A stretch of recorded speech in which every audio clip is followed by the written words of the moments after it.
வணக்கம். செய்திச் சுருக்கம். வாரணாசியில் 3வது முறையாக பிரதமர் மோடி போட்டி. லோக்சபா தேர்தல் நெருங்கியுள்ள நிலையில் ஒவ்வொரு கட்சியும் வேட்பாளர்களை நிறுத்துவது, கூட்டணி கட்சிகளை அமைப்பது உள்ளிட்ட செயல்பாடுகளில் ஈடுபட்டு வருகின்றனர். மத்தியில் 3வது முறையாக ஆட்சி அமைக்க ஆளும் பாஜக அரசு தீவிரம் காட்டி வருகிறது. களத்தில் முதல் ஆளாக வேட்பாளர்களை நிறுத்தி எதிர்க்கட்சிகளுக்கு நெருக்கடி கொடுக்க திட்டமிட்டுள்ளது. இந்நிலையில் டெல்லியில் உள்ள பாஜக தலைமை அலுவலகத்தில் பாஜக தேசிய பொதுச் செயலாளர் வினோத் தாவ்டே 195 பேர் கொண்ட முதற்கட்ட வேட்பாளர் பட்டியலை வெளியிட்டுள்ளார். அதன்படி பிரதமர் மோடி 3வது முறையாக உத்தரப்பிரதேச மாநிலம் வாரணாசி தொகுதியில் போட்டியிட உள்ளார். மத்திய உள்துறை அமைச்சர் அமித்ஷா குஜராத் மாநிலம் காந்திநகர் தொகுதியிலும், மத்திய சுகாதாரத்துறை அமைச்சர் மன்சுக் மாண்டவியா போர்பந்தர் தொகுதியிலும் போட்டியிட உள்ளனர். பாதுகாப்புத்துறை அமைச்சர் ராஜ்நாத் சிங் லக்னோவிலும், சிவராஜ் சிங் சௌஹான் விதிஷா, ஸ்மிருதி இரானி மீண்டும் அமேதி தொகுதியிலும் போட்டியிட உள்ளனர். நிதின் கட்கரி நாக்பூரிலும், கிரண் ரிஜிஜு அருணாச்சல பிரதேசத்திலும் போட்டியிடுகின்றனர். இனி எங்கும் ஓட மாட்டேன், நிதிஷ் சொன்னதும் மோடி ரியாக்ஷன். பீகார் மாநிலம் அவுரங்காபாத்தில் நடந்த நிகழ்ச்சியில் 21,400 கோடி ரூபாய் மதிப்பிலான நலத்திட்டங்களை பிரதமர் மோடி துவக்கி வைத்தார்.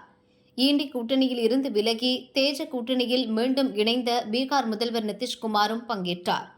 நீண்ட இடைவெளிக்கு பின் மோடி, நிதிஷ் ஒரே மேடையில் காட்சியளித்தனர். பிரதமர் மோடிக்கு பிரம்மாண்ட மாலை அணிவித்து வரவேற்பு அளிக்கப்பட்டது. அப்போது அவருக்கு அருகில் நின்ற நிதிஷ்குமாரையும் மாலைக்குள் இழுத்து மோடி கௌரவப்படுத்தினார்.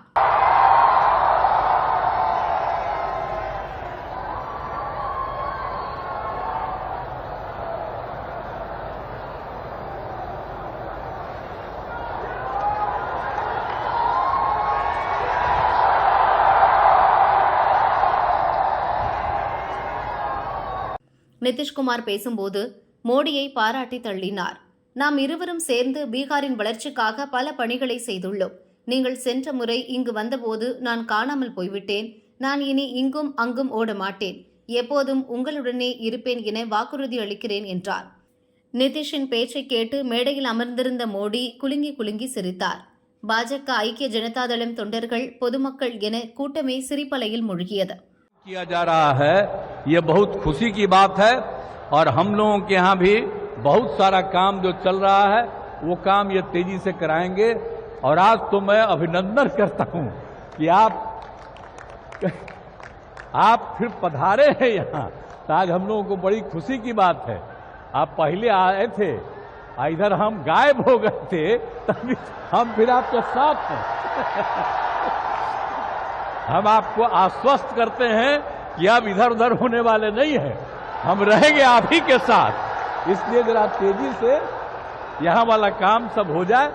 अब आप सब तो जानते ही हैं कि हम लोगों को तो एक ही साथ ना है भाई 5 से, तो हम लोग तो मिल करके लगातार कितना काम किए हैं। आप पहले जानते हैं कि कहीं कोई काम था, कुछ नहीं था, कहीं जाने का जगह नहीं था, कोई पढ़ता नहीं था, और सब हम लोग 5 से ही सारा काम इतना बिहार में करवाए हैं। हम लोग आपस में मिलजुल करके कि आज बहुत आगे बढ़ रहा है।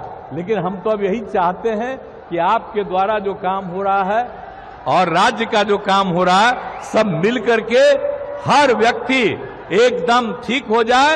और सबसे बड़ी बात है, हम चाहते हैं सबकी आर्थिक स्थिति बेहतर हो और सब लोग खूब आगे बढ़े, यही हम लोगों की इच्छा। விழாவில் பிரதமர் மோடி பேசியதாவது: பீகார் மக்கள் ஒரு காலத்தில் வீட்டை விட்டு வெளியே வர அஞ்சினர். அந்த அளவுக்கு பீகாரில் சட்டம் ஒழுங்கு சீர்கெட்டிருந்தது. ரவுடிகள் ராஜ்யம் தலைவிரித்து ஆடியது. ஆனால் இன்று மாநிலத்தில் நிலைமை மாறியுள்ளது. தேஜ கூட்டணி வலுவடைந்துள்ளதால் பீகாரில் வாரிசு அரசியல் விரைவில் முடிவுக்கு வரப்போகிறது. எதிர்க்கட்சி எம்பிக்கள் பயந்து ஓடுகின்றனர் என நான் பார்லிமெண்டில் பேசினேன். இது உண்மையாகிவிட்டது. எதிர்க்கட்சியை சேர்ந்த மிகப்பெரிய தலைவர்கள் எல்லாம் லோக்சபா தேர்தலில் போட்டியிட பயந்து ராஜ்யசபா சீட்டுகளை தேடி அலைகின்றனர். தேஜ கூட்டணியின் வெற்றியே பீகாரின் வளர்ச்சிக்கு வழிவகுக்கும் என்றார். साथियों, एनडीए की शक्ति बढ़ने के बाद बिहार में परिवारवादी राजनीति हाशिए पर जाने लगी है। परिवारवादी राजनीति की एक और विडंबना है, मां बाप से विरासत में पार्टी और कुर्सी तो मिल जाती है, लेकिन मां बाप की सरकारों के काम का एक बार भी जिक्र करने की हिम्मत नहीं पड़ती है। ये है परिवारवादी पार्टियों की हालत। मैंने तो सुना है कि इनकी पार्टी के बड़े बड़े नेता भी इस बार बिहार में लोकसभा का चुनाव लड़ने के लिए तैयारी नहीं हो रहे हैं। और मैंने तो पार्लियामेंट में कहा था कि सब भाग रहे हैं। आपने देखा होगा, अब लोकसभा का चुनाव लड़ना नहीं चाहते, राज्यसभा की सीटें खोज रहे हैं लोग। जनता साथ देने को तैयार नहीं है। குண்டர்களின் அராஜகத்தால் மக்களுக்கு பாதுகாப்பு இல்லை. மேற்கு வங்கத்தில் நாடியா மாவட்டத்தில் ரயில்வே சாலை மேம்பாடு, மின் உற்பத்தி உட்பட 15,000 கோடி ரூபாய் மதிப்பிலான வளர்ச்சி திட்டங்களுக்கு பிரதமர் மோடி அடிக்கல் நாட்டினார். பின் கிருஷ்ணா நகரில் நடந்த பாஜக பொதுக்கூட்டத்தில் பிரதமர் மோடி உரையாற்றினார்.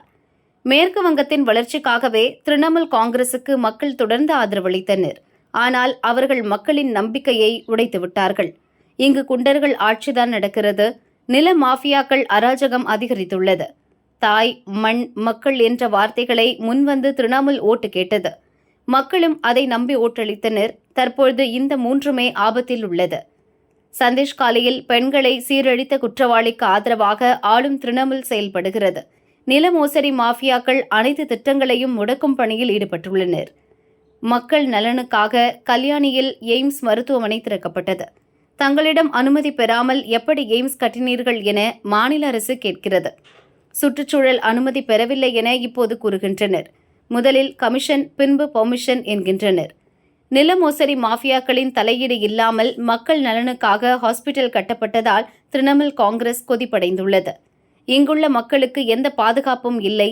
போலீஸ் பெயரளவுக்குத்தான் செயல்படுகிறது.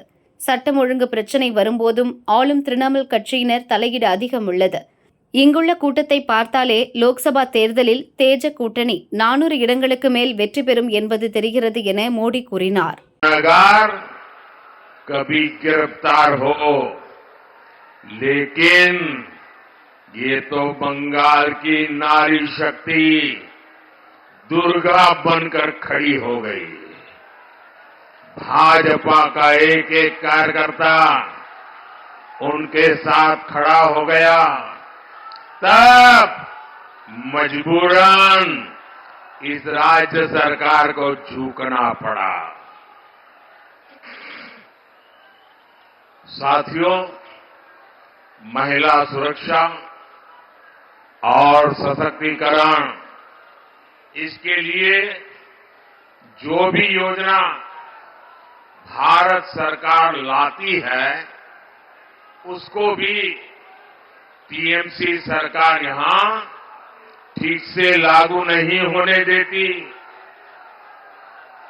पूरे देश में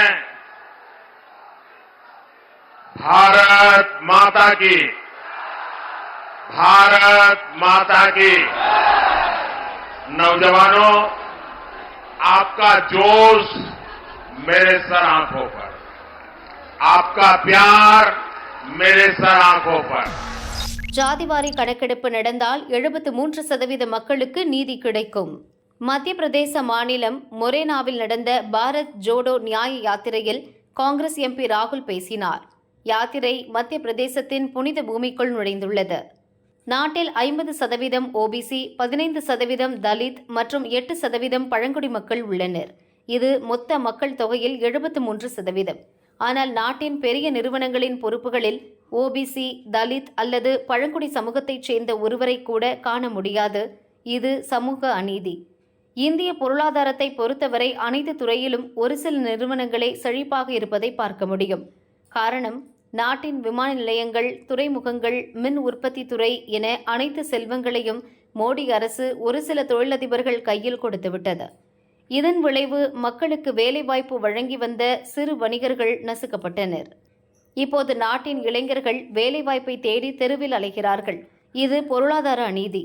நாட்டில் வெறுப்பு, வன்முறை பரவ என்ன காரணம் என்று யாத்திரையின் போது மக்களிடம் கேட்டேன். அநீதிதான் என்று அனைவரும் பதிலளித்தனர். நாட்டு மக்களுக்கு பல்வேறு வழிகளில் அநீதி இழைக்கப்படுகிறது. அதனால்தான் வெறுப்பு பரவுகிறது. நாட்டில் பரவும் அநீதிக்கு முடிவு கட்ட வேண்டும். ஏழை எளிய மக்களுக்கு நீதி கிடைக்க வேண்டும். ஜாதிவாரி கணக்கெடுப்பு என்பது சமூக நீதிக்கான ஒரு புரட்சிகர நடவடிக்கை. அது நடந்து முடியும் நாளில் நாட்டின் 73% மக்களுக்கு அனைத்திலும் பங்களிப்பு கிடைக்கும் என்றும் பேசினார். திமுக உட்கட்சி பூசலால் ஸ்டாலின் பேனர் கிழிப்பு.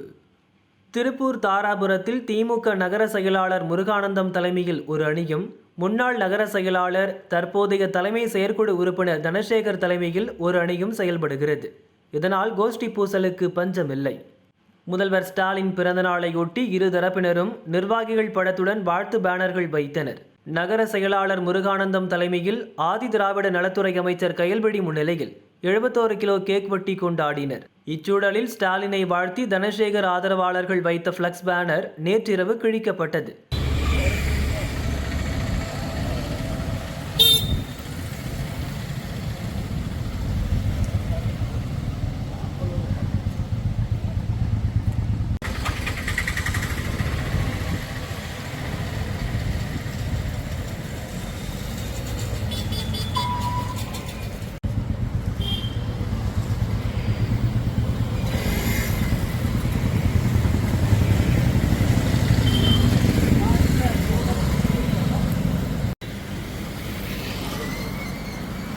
பேனர் கிழித்தது தொடர்பாக இரு கோஷ்டிகளும் ஒருவரையொருவர் குற்றம் சொல்கின்றனர். பேனர் கிழித்தவர்கள் மீது நடவடிக்கை எடுக்க கோரி போலீஸ் டிஎஸ்பி கலையரசனிடம் தனசேகர் ஆதரவாளர்கள் புகார் கொடுத்தனர். தொழிலதிபர்கள் வீடுகளில் சல்லடை போடும் இடி அதிகாரிகள். தமிழகத்தில் கடந்த பல மாதங்களாகவே அமலாக்க அதிகாரிகள், வருமான வரி அதிகாரிகள் அடிக்கடி சோதனை நடத்துகின்றனர். அமைச்சர்கள், மணல் குவாரி உரிமையாளர்கள், கட்டுமான நிறுவனங்களில் சோதனை நடத்தி ஆவணங்களை கைப்பற்றி விசாரிக்கின்றனர். அதில் பலருக்கும் சம்மன் அனுப்பி விளக்கம் பெற்று வருகின்றனர். டிசம்பர் இறுதியில் ஆழ்வார்பேட்டை, பெசன்ட் நகர், கொளத்தூர் உள்ளிட்ட இடங்களில் அமலாக்க அதிகாரிகள் சோதனை நடத்தினர். பிப்ரவரியில் சென்னை மற்றும் புறநகர் பகுதிகளில் 10க்கும் மேற்பட்ட இடங்களில் துணை ராணுவப் படையினர் உதவியுடன் அமலாக்க அதிகாரிகள் சோதனை மேற்கொண்டனர். இந்த நிலையில் இன்று சென்னையில் கோட்டூர்புரம், அண்ணா நகர், டி நகர் உள்ளிட்ட 5க்கும் மேற்பட்ட இடங்களில் சோதனை நடக்கிறது. கட்டுமான நிறுவனங்கள், கெமிக்கல் நிறுவன தொழிலதிபர்கள் வீடுகளில் சோதனையானது நடப்பதாக தெரிகிறது. திருவான்மையூர் காமராஜர் சாலையில் உள்ள நவீன் என்பவருக்கு சொந்தமான அபார்ட்மெண்ட்டில் வசிக்கும் தொழிலதிபர் ஒருவர் வீட்டிலும் சோதனை நடக்கிறது. காரில் வந்த 3 அதிகாரிகள் துப்பாக்கி ஏந்திய சிஆர்பிஎஃப் வீரர் பாதுகாப்புடன் சோதனையில் ஈடுபட்டுள்ளனர். சட்டவிரோத பண பரிவர்த்தனை தொடர்பாக சோதனை நடப்பதாக கூறப்படுகிறது. சோதனை முடிந்த பின்னரே முழுமையான தகவல் தெரிவிக்கப்படும் என அதிகாரிகள் தெரிவித்துள்ளனர். ஜாஃபர் சாதிக்கின் 8 வங்கி கணக்கு முடக்கம். ராமநாதபுரம் மாவட்டத்தை பூர்வீகமாக கொண்ட ஜாஃபர் சாதிக் சென்னையில் தங்கும் விடுதி, ஹோட்டல், ஏற்றுமதி நிறுவனங்களை நடத்தி வந்தார். சென்னை மாவட்ட திமுக அயலக அணியின் துணை அமைப்பாளராகவும் பதவி வகித்தார். சமீபத்தில் போதைப்பொருள் கடத்தல் விவகாரத்தில் தமிழகத்தைச் சேர்ந்த முகேஷ், முஜீபர் ரகுமான், அசோக்குமார் ஆகிய 3வரை டெல்லி போலீசார் கைது செய்தனர். அவர்களிடம் மத்திய போதைப்பொருள் தடுப்பு பிரிவு அதிகாரிகள் நடத்திய விசாரணையில் கடந்த 3 ஆண்டுகளாக 2500 கோடி ரூபாய் மதிப்புள்ள போதைப் பொருட்களை தேங்காய் பவுடர் ஏற்றுமதி என்ற பெயரில் வெளிநாடுகளுக்கு கடத்தியது தெரிய வந்தது. இதன் பின்னணியில் ஜாஃபர் சாதிக் இருப்பதையும் மத்திய போதைப்பொருள் தடுப்பு பிரிவு அதிகாரிகள் கண்டுபிடித்தனர். தலைமறைவாக உள்ள ஜாஃபர் சாதிக், அவரது சகோதரர்கள் மொய்தீன், சலீம் ஆகியோரை மத்திய போதைப்பொருள் தடுப்பு பிரிவு அதிகாரிகள் தேடி வருகின்றனர். கடந்த புதனன்று சென்னை மயிலாப்பூரில் உள்ள ஜாஃபர் சாதிக் மற்றும் அவரது சகோதரர்கள் வீட்டில் அதிகாரிகள் சோதனை நடத்தினர். சோதனை முடிவில் பல முக்கிய ஆவணங்களை கைப்பற்றினர். ஜாஃபர் சாதிக் வெளிநாடு தப்பி செல்வதை தடுக்க ஏர்போர்ட், துறைமுகங்களுக்கு டெல்லி மத்திய போதைப்பொருள் தடுப்பு பிரிவு அதிகாரிகள் லுக் அவுட் நோட்டீஸ் அனுப்பியுள்ளனர். ஜாஃபர் சாதிக்கின் 8 வங்கிக் கணக்குகளையும் அதிகாரிகள் முடக்கியுள்ளனர். ஜாஃபர் சாதிக்குடன் தொடர்பில் உள்ளவர்கள், அவரது பினாமிகள், அவரால் ஆதாயம் அடைந்தவர்கள் குறித்தும் விசாரணை நடக்கிறது.